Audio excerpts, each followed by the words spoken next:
My name is Mark Rouw, and I am the Iowa Big Tree Field Representative, and I work at the Science Center of Iowa. And so they, especially in recent years, have been very supportive of my big tree work, which I appreciate. And I've been doing this project for many, many years, and hopefully it will continue for a while yet to come.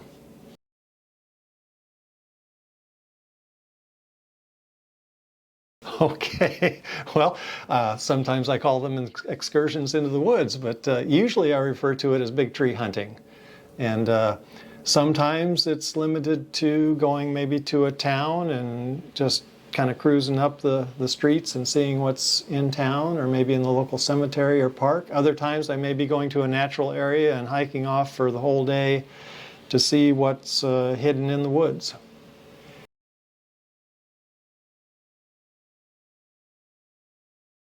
Oh gosh, well, one of the first would have been when I had to borrow my dad's car and I went to eastern Iowa, and I was going to sleep in the car. Well, I did sleep in the car some. Actually, it turned pretty cold though, so I was looking for a motel, but I didn't know it, but the next day was the opening day of deer shotgun season. So every motel that I went to, there was no rooms. So I got to the Mississippi and I kept going north. I got to Bellevue and I decided, well, I guess I'm just going to park on the street and sleep in the car. And I did that, and it snowed overnight, heavy snow. And I got very cold. But I survived, and the next day I kept going north. I ended up at Claremont, Iowa. And in the Catholic cemetery there, it was the most amazing, almost a spiritual thing for me, because there were huge white pines that were bigger than anything I had ever seen. And one of those trees became the state champion, and I monitored it for many years. But about, oh gosh, maybe 12 years ago, the tree got cut down, which was one of the biggest disappointments I've experienced with my big tree work. But another trip, I went to White Pine Hollow early on, and there was about a foot of snow on the ground. Now there's a reason why I'm going out when it's cold, because when the trees are bare, you can see them easier and you can measure the height more easily. So that's the reason. I'm not a big fan of the cold, however, so my fingers and toes get cold very easily, so it's not a perfect fit. But you know, it's for the trees, so I got to do it, right? Well, I was in White Pine Hollow, and this is many, many years ago. No cell phone, no GPS equipment, and I've got a little hand-drawn map I've taken with me, and I've got a compass, and I'm heading out into White Pine Hollow, which the preserve itself is about a square mile, and then there's additional land around it that's wooded. You know, it's rather extensive by Iowa standards. So it's getting late in the day. I decide, well, it's time to start heading back. Well, I was dressed for the cold, and I had been hiking and exerting myself, and so I was sweating, I was hot, and well, then the sun starts to go down, and it starts to get cold, and it starts to get dark, and I am not back to the car, and I'm wondering, I wonder where the car is, you know.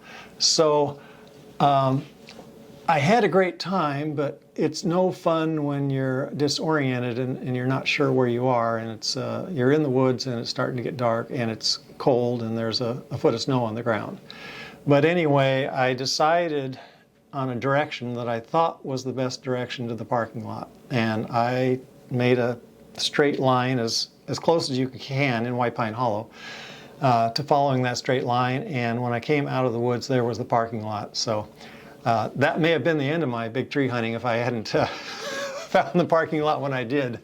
And you'd think I'd know better, and I have done similar things in White Pine Hollow before, but never with a foot of snow on the ground when it's that cold. So I guess I've gotten a little smarter over the years. But I do tend to stay a little bit too long because there's too much to see, you know, so I'm reluctant to leave every time, so I tend to linger a little too long.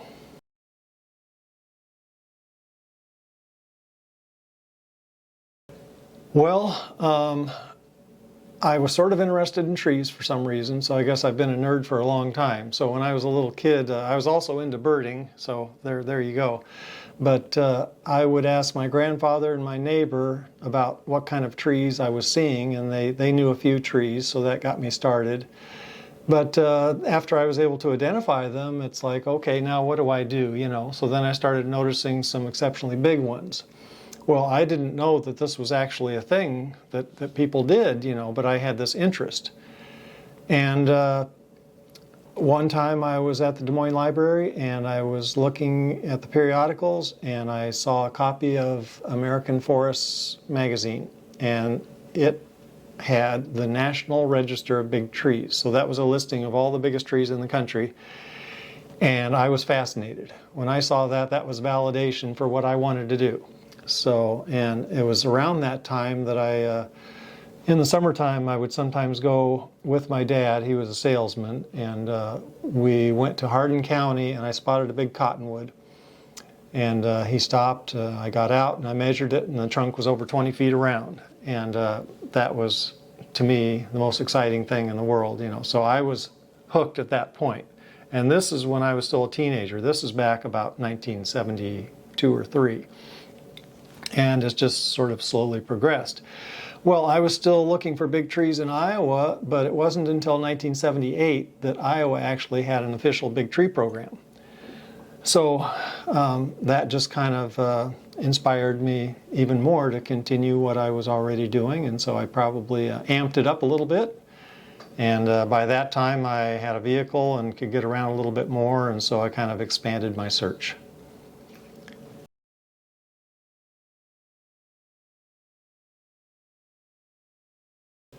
Well, I went to Colorado for a big tree hunting trip. Well, actually, I've gone to Colorado numerous times for a big tree hunting trip. But one time there was an old growth forest conference in Durango. And the previous year I had been down along the Hermosa Creek drainage, which is near Durango. And it turns out that is a hot spot for tall trees in Colorado. And I made some good finds, but it doesn't work out for me to ride a horse. And I actually had a guide. They were on a horse, of course, but I was walking. Now, horses, for those of you who don't know, tend to walk at a steady pace of about 3 miles an hour, whether they're on level land or going uphill or going downhill. And I wasn't in the best shape, and I'm at a higher elevation, and I'm trying to keep up.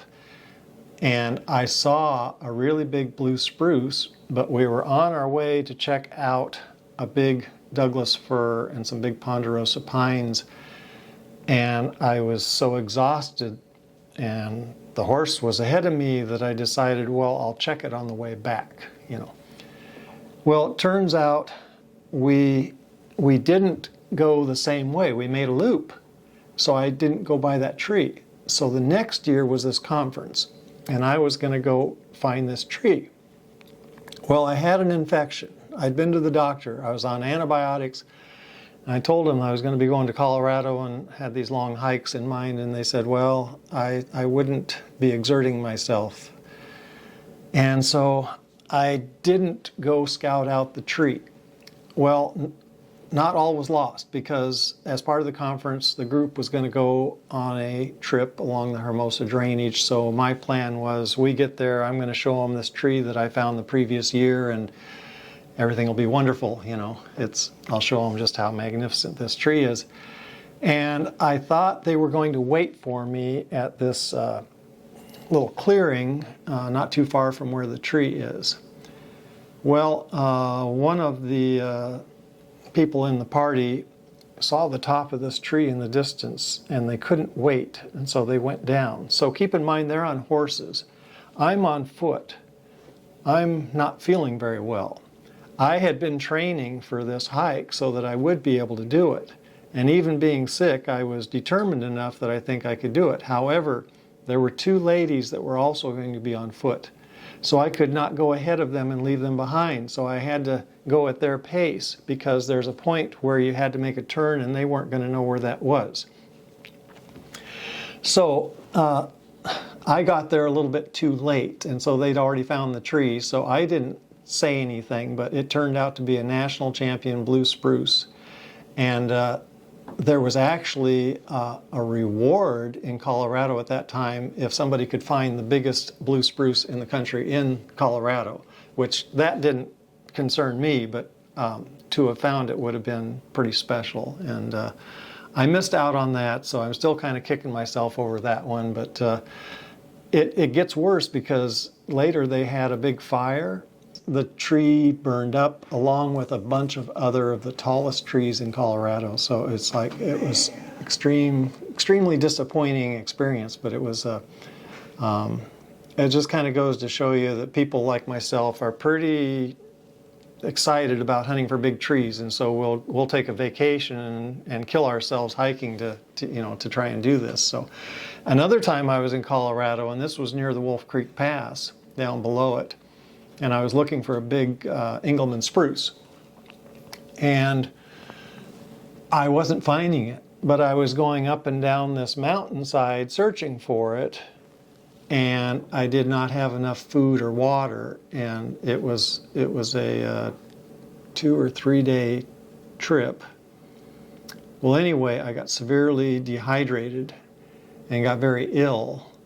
And looking back at it, I think I found the tree, but it was actually a double trunk tree, which explained why it was so big. So it was all kind of for nothing. But I shouldn't say that because I found a state champion white fir on that trip. So.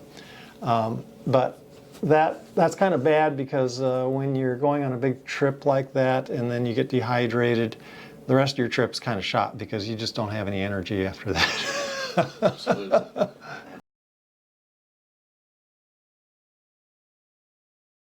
Comes to mind, and it's not in Iowa, but I was in Colorado again. I was in the Rio Grande National Forest looking for a reported big Douglas fir. So I'm hiking and hiking, I'm not seeing it. I go off the trail and I'm searching for it. Well, it's a cloudy day, and before too long, I'm not sure where I am, and I don't know how to get back to the trail. I'm in the Rio Grande National Forest. There's nobody there to help me. And I'm walking along and I see this little cabin in the woods. And I'm thinking, well, this is not something you see all the time in a national forest. And I went up to the cabin and knocked on the door, and sure enough, there was somebody home. There was a grizzled man living there that had a big beard, and I asked him, I said, can you tell me where the trail is? And all he did was point. He didn't say anything. And I went on my way and I found the trail, and I made my way back to the car. I don't know who it was, but he had the perfect job, living out there by himself, because I think if I'd have been there for weeks at a time without seeing anybody, I would have wanted to talk to him. Didn't even say a word. That's crazy. Yeah, but wow, the people you'll meet, you never know in the middle of the woods. But the way I look at it, he saved my life. Amen. So. Yeah.